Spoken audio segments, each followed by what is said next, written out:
आहे. याच्या पलीकडे कुठलेही प्रश्न मला विचारायचं नाही. पंकजा मुंडे सोडून जर तुम्ही काही विचारलं तर तुम्ही या जिल्ह्याला अजून खड्ड्यात घालणार. त्यात आपण पर्यावरण मंत्री झाल्यानंतर पहिलीच बैठक घेतली आणि वादळी बैठक झाली असं आम्हाला भेटली.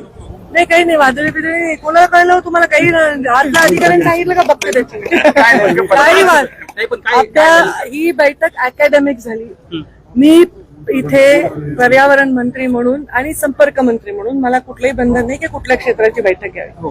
काही गोष्टीविषयी माझा स्वतःचा आक्षेप होता, तो म्हणजे प्रदूषणाचा आक्षेप होता. काही तक्रारी आल्या, काही पेपरमध्ये बातम्या आल्या, त्या अनुषंगाने राखेचं प्रदूषण तसंच मुरुमाचा इल्लीगल काढणे आणि वाळूचा इल्लीगल उपसा आणि हे सगळ्या माफिया याच्या संदर्भामध्ये आपण बैठक घेतलेली आहे. यामध्ये मी अधिकाऱ्यांना निर्देश दिलेले आहेत की यामध्ये कोणतीही कचुराई करायची गरज नाही.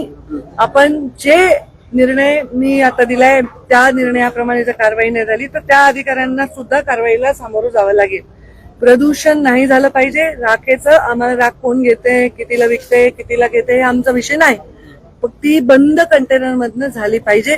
ती इलिगल त्याची वाहतूक नाही झाली पाहिजे. याच्याबद्दल सक्त सूचना मी दिलेल्या आहेत आणि पोलीस एसपींना सांगितले की त्यांना सहकार्य करा ऍक्शन घेण्यासाठी, कारण ते घाबरून ऍक्शन घेत नाही. वाळूचा अवैध उपसा हा थांबवला पाहिजे. याच्यासाठी तंत्रज्ञान वापरून रेव्हेन्यूचे आणि एसपीचे ह्याचे पोलिसांचे अधिकारी वापरून ह्याच्यामध्ये तात्काळ त्याच्यावर निर्बंध आणले पाहिजेत. आणि आता जे मुरुम आहे, जे डोंगर आहेत, ते ज्या पद्धतीने पोखरून केले त्याच्यामुळे प्रदूषण तर होणारच आहे आणि पर्यावरणाचा फार मोठा ऱ्हास झालाय. त्याच्याबद्दलचा एक रिपोर्ट मी त्यांना मागितलेला आहे आणि अशा प्रकारचं कुठेही दिसलं तर त्याच्यावर कारवाई करा. त्याच्यावर कुठलेही ऍक्शन घेण्यासाठी अजिबात मागे पुढे बघायची गरज नाही असं मी त्यांना सांगितलेलं आहे. याच्या पलीकडे कुठलेही प्रश्न मला विचारायचं नाही. पंकजा मुंडे सोडून जर तुम्ही काही विचारलं तर तुम्ही या जिल्ह्याला अजून खड्ड्यात घालणार.